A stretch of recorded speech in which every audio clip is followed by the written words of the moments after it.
Great to be here. I am so excited to talk to you all today. I spoke at adulting.dev and it was really meaningful to me to get to talk to people who are at a stage of their career where they want to learn about these core skills. So the thing that I have to tell you is about your business value, and it's going to be super useful. So we're going to start with the sing along. And I can't tell you're singing, so this works out great. The wonderful thing about Tiggers is Tiggers are wonderful things. Their tops are made out of rubber and their bottoms are made out of springs. They're bouncy, bouncy, bouncy, bouncy, fun, fun, fun, fun, fun. But the most wonderful thing about Tiggers is I'm the only one, right? A lot of us grew up on this cartoon, or at least encountered it along our way. And I think it's a useful way to think about how we feel about what we're doing for our business. According to the song, the wonderful thing about Tiggers is that Tiggers are wonderful things. It's a tautology. Nothing actually proves this wonderfulness but the statement. I'm telling you this because it's possible to be a brilliant programmer or a person with a great deal of skill and still not be valuable to a company. Unlike Tiggers, we don't get to sing about how awesome we are. It's a downside, but we're going to deal with it. A tautology is a statement that is true by necessity or by virtue of its logical form. So if you say, I'm a valuable developer because developing is valuable, you haven't actually added anything to the conversation. Before we get into this, because this is going to be a little bit hard, I want to affirm your human value. You matter. Your presence in the world is important. And you deserve to exist in the world and be supported and have a full and happy life, independent of your relationship with capitalism. You do. Now I'm going to get to the bummer part, which is about capitalism. But remember this slide. You, as a human, are valuable and don't need to do anything to earn that state. You are valuable. However, corporations are not set up or incentivized to care about their parts. I work for a great company with really excellent people, but I'm always aware that they're not paying me because they're nice or because I'm nice. It's because I'm creating business value for them, saving operating expenses or driving sales, doing something to help their bottom line. No company is paying somebody because it feels good. This isn't to say that the people in your management and your organization don't care. I hope they do. I hope that you work for nice people who want you to thrive as a human. But that's not all there is to employment. And as I watch my peers who are managers struggle with this, I have to say it's not easy to say, I like you as a human and you're not working out as an employee. So let's make our managers make fewer of those decisions. When we get hired to do something, it's because a company has recognized a business need that will make them more money or save them money or get more customers, something like that. They're hoping they've hired a round peg for a round hole, or at least a squishy ball of Play-Doh that they can shove into a round hole because what they have is a round hole. This is what I always tell people when they're writing cover letters. You need to understand what the problem you're solving is and address that in the cover letter. Oh, I see you need someone who can do this and also this. Okay, I will address that in the cover letter. I will answer that question that you are secretly asking yourself every time you look at a resume. Will this person solve my problem? You fulfill a business need. It's nothing personal. In many ways, this is the talk that I wish I had had when I was 25. It was 2004. I had a boring job. I was in the middle of having babies. And we were going to have a recession in a bit. And I didn't understand this principle. I thought I was getting paid because I was a good writer. No, close, but not enough. I didn't understand that I was actually getting paid because the company needed good writing. And if that seems like a distinction without a difference, I want you to sit with it a little bit. They don't care that I was a good writer. They just needed a good writer. Companies exist to make money by selling goods or services, and your skills contribute to the goal of making money. That's why you get hired. They want the skill you have. You're the goose that lays the golden egg. But if you stop laying golden eggs, or they stop needing golden eggs, then they don't need a goose anymore. The reason people keep employees is because they're expensive to replace. Hiring is strangely expensive. At upper level positions, it can cost as much as half a year's salary to find the right person for a job. At lower level positions, it can still cost, say, $10,000 to $20,000, especially if you consider all of the time that people on the team spend interviewing.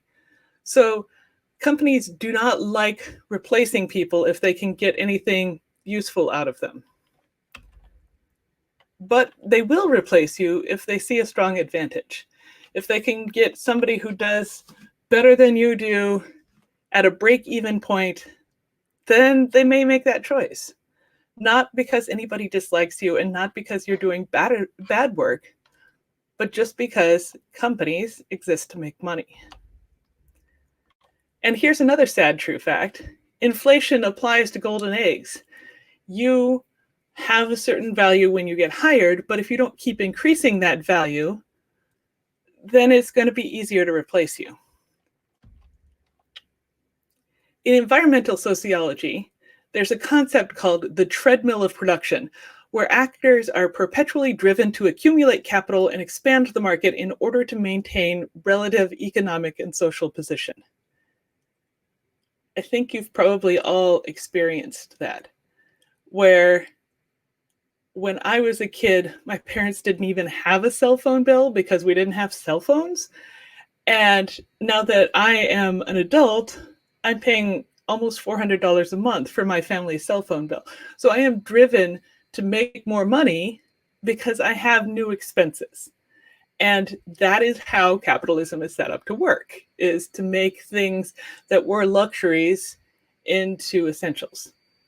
And if they're essentials, then everybody has to buy them, and then you have to work harder to earn them. So, the thrust of this section is I blame late stage capitalism for a lot of this. I blame late stage capitalism for a lot of things because that's what's going on. So, when you're thinking about your business value, the first thing you have to understand, the first thing you need to do is understand how your company makes money. You should really find that out.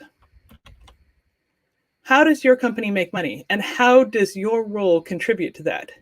And how can you, in particular, you, listening to this talk, add to the bottom line of your company? Because if you don't understand how they're making money, then you're not going to be able to contribute to it effectively. This was a really cool graphic I found when I was researching this.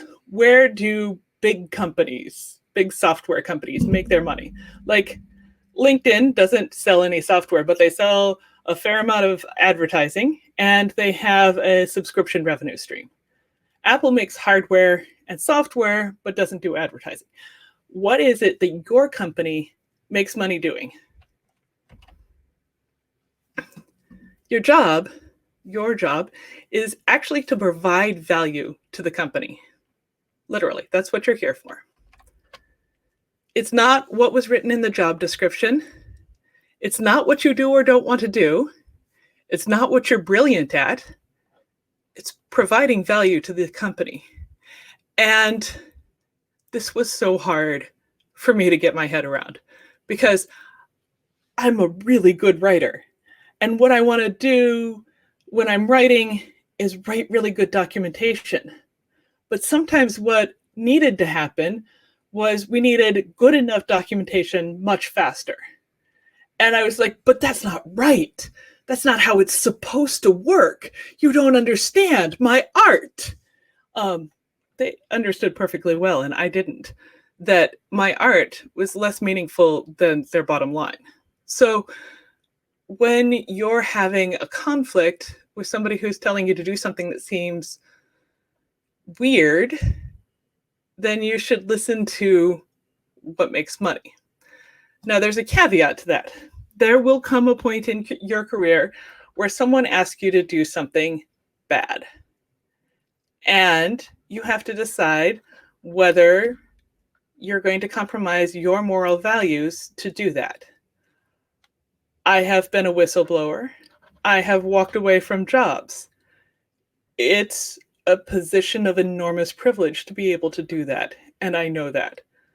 But I also know that if we go along with everything because that's how we make money, and nobody stands up and says, this is morally heinous, we end up in a more morally heinous world.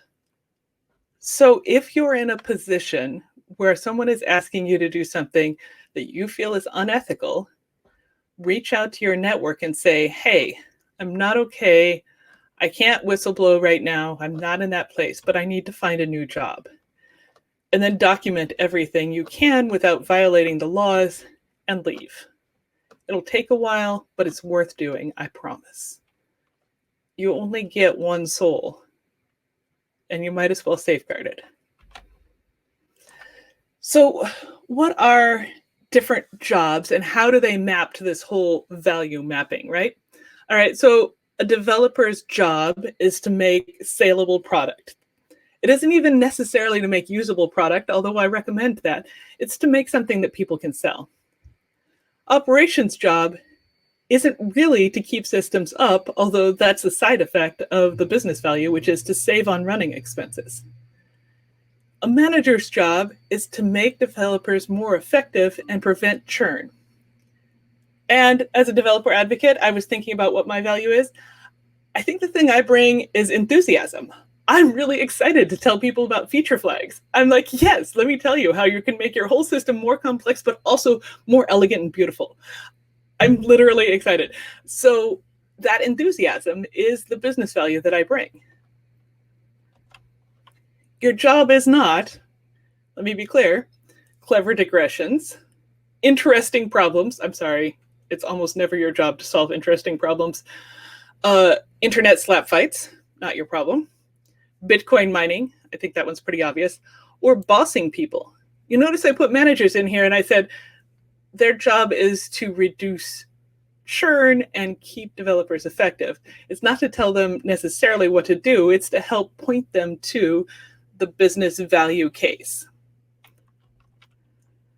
All right, let's think through. What did you do yesterday? Yesterday was Friday.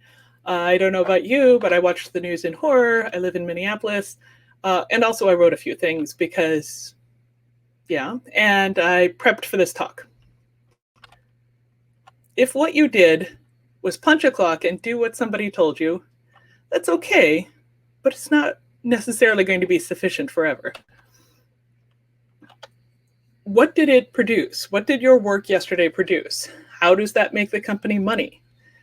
Is saving money, building intangibles, or whatever else you're doing going to help the company? You need to be able to sort of answer that for yourself every day, because that's kind of how we get evaluated. So how do you find out what your value is? How do you find out what the company thinks they hired you to do if it wasn't the job description? Well, let's ask. Ask what the value that you bring to the team is. Ask what the team is contributing. Research how your company makes money and understand how you fit into that. Stay curious about your industry. You can't just sit down and do what people tell you to do. You're going to get left behind. You need to go to conferences not only like this, but to technical conferences. Almost all of them are online now and therefore free and therefore have streamed all of their content, which gives you a great opportunity to just take some lunch times and catch up on whatever you're interested in, whatever the company is working on. Draw the connection between what the company is working on and what you're doing, because that connection is really what you need to understand in order to be able to keep moving forward in the direction that's going to contribute to the company. There may be only one Tigger, but there are lots of friends in the 100-acre woods. It's not actually a little shop of horrors where everyone gets eaten. It's the world that we make It's the world that we can make together. It's really hard right now to give any kind of conference talk and not talk about the fact that systematically across the world, we've been perpetrating racial inequality and violence. It feels funny to talk about what do you do in the coming recession when the recession is here. When I wrote this talk, there was no COVID. Now that I'm giving it, I know that a lot of people are losing their jobs, a lot of people that I value and who I think do good work. But the companies are looking around and saying, we can't keep these people on, even if they're great. And so it's a really scary time to be out in the world, especially as a junior. But I want to tell you that I've been through 2 recessions so far. This is my 3rd. And there is another side, and you're going to get through. And the things that you learn now about understanding value, about working with each other, about building community, are going to be what gets you through to the other side. And I am waiting for all of us to make it through to the other side together. If you liked this talk, if it was useful to you, if you want the slides, I'm going to go ahead and post them in the Discord. And if you want a t-shirt from Launch Darkly, you can go ahead and visit this link, and we will either send you a t-shirt or a bandana, depending on where you're located. I want to thank you all for your time. I know that you've taken a Saturday to listen to this conference and that it is a choice that you've made with your time. So I am happy to take your questions now. Thank you again. Hello. Thank you so much, Heidi. It was like between Tigger being like the perfect energy boost we needed post-break and everything being ultra relatable, I really appreciate you also taking the time to give this talk today. So we have our first question in. Our first question is, how can you find out if your existing work has company value? Oh, that's a great question.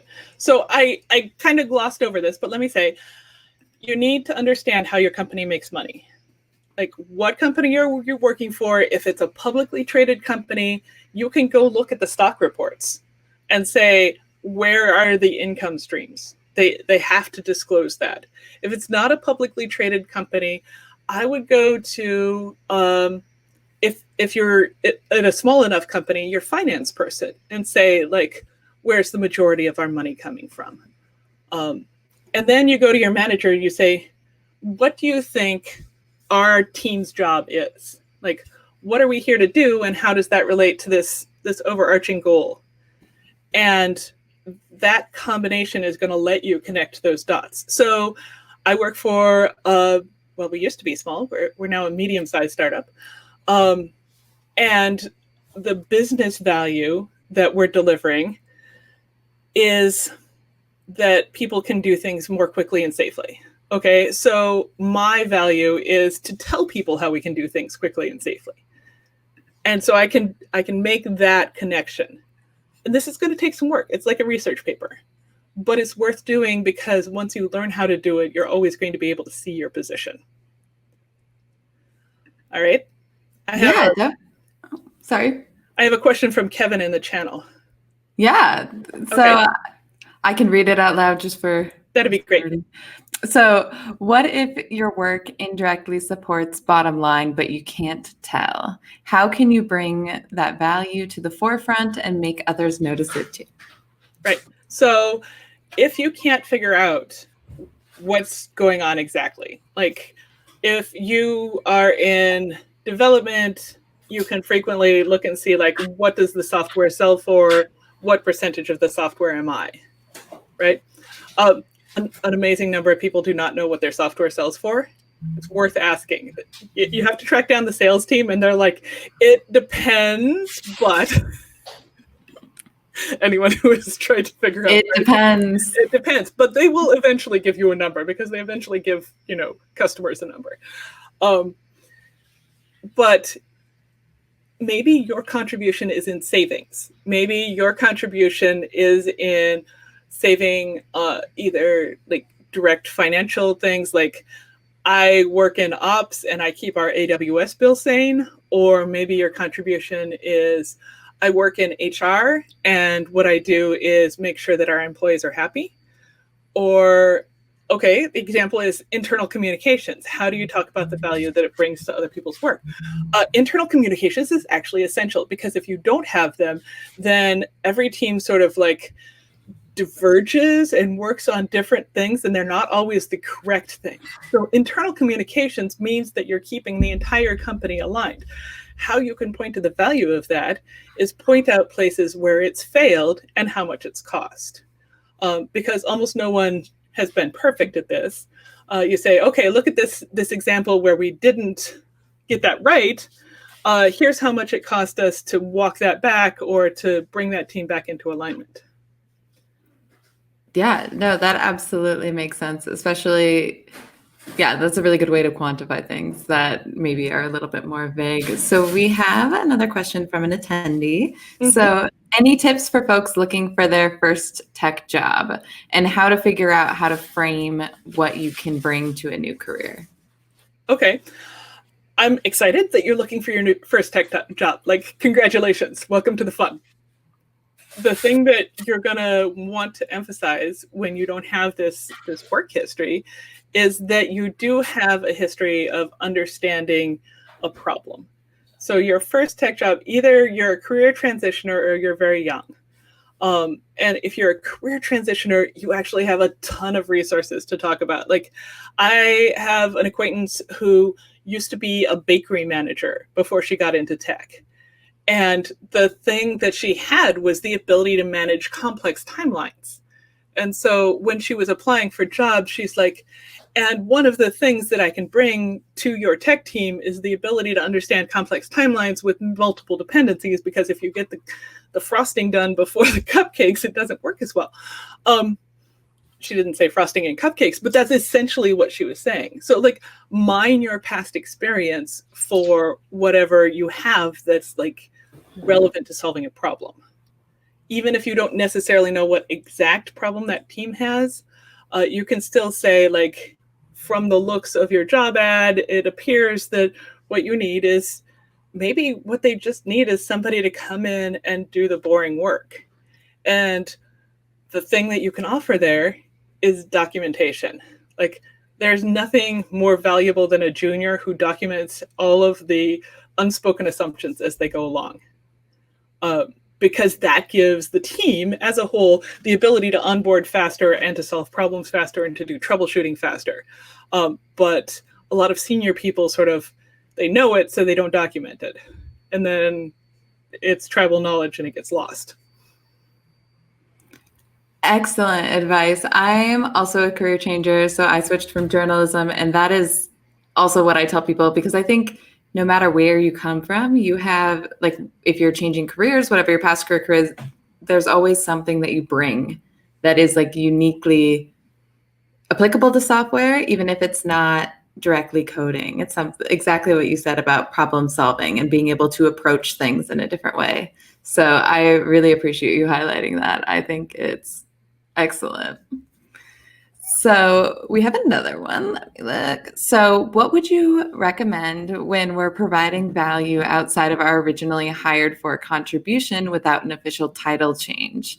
Is that undervaluing yourself by not having specific recognition around your contributions?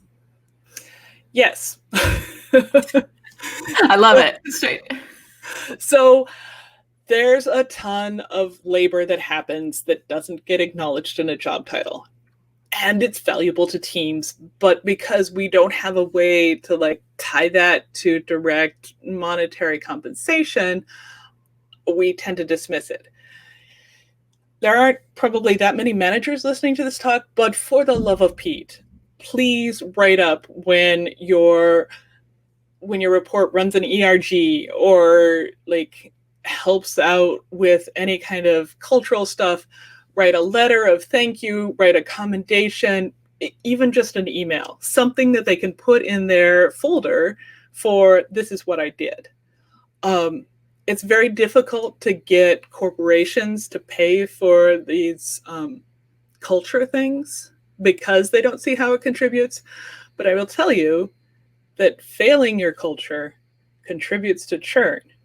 You're losing a lot of your best technologists if you have bad culture because they're the ones who can see systemic problems and they're like, oh, hey, look, I'm the only Black woman on this team.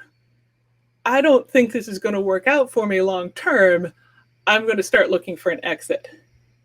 So if you're not paying attention to your culture, you are paying into a churn fund, and that is also super expensive.